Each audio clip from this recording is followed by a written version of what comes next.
Small business owners, landlords, and mortgage lenders have something in common: the requirement to provide an adverse action notice. Federal law entitles people who apply for and are denied from a job, housing opportunity, line of credit, and other benefits to an adverse action notice. Providing these notices is an important part of running certain kinds of businesses, but the requirements can be a bit complicated, and getting it wrong can have serious consequences. We're eForms, the world's largest online database of fillable legal forms. In this video, we'll cover adverse action notices, including what an adverse action notice is, when you are and are not required to provide one, and steps to take to make sure your notice complies. You can also find a link to instantly write your own adverse action notice at the end of this video. So what is an adverse action notice?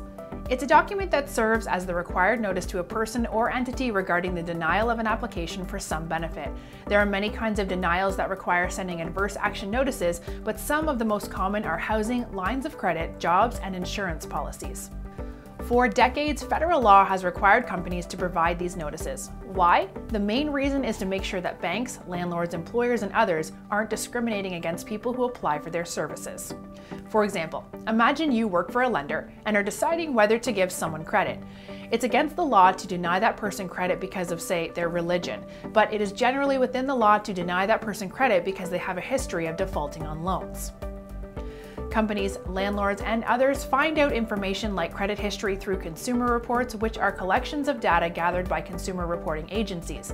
Federal law gives certain types of applicants the right to see this data and to make sure that it isn't incorrect or incomplete. That's where the contents of an adverse action notice come in.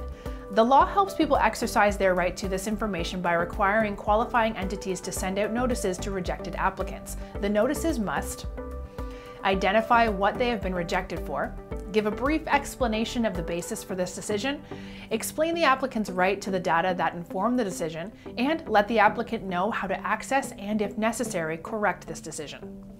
It's critical to do all of these things in an adverse action notice, and the exact requirements can shift slightly depending on the industry involved. Failure to send a notice or an invalid one can lead to stiff government penalties. You can create an adverse action agreement built around your situation by clicking the link at the end of this video.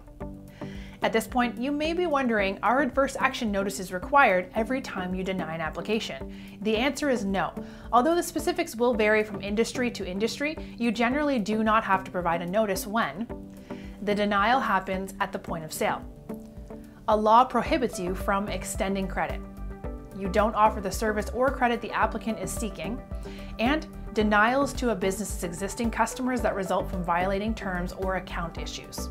After the applicant has received this notice, you should hold on to any documents you received in the process for at least 60 days. Then, if there hasn't been a challenge or some kind from the applicant, you're obligated to destroy the materials.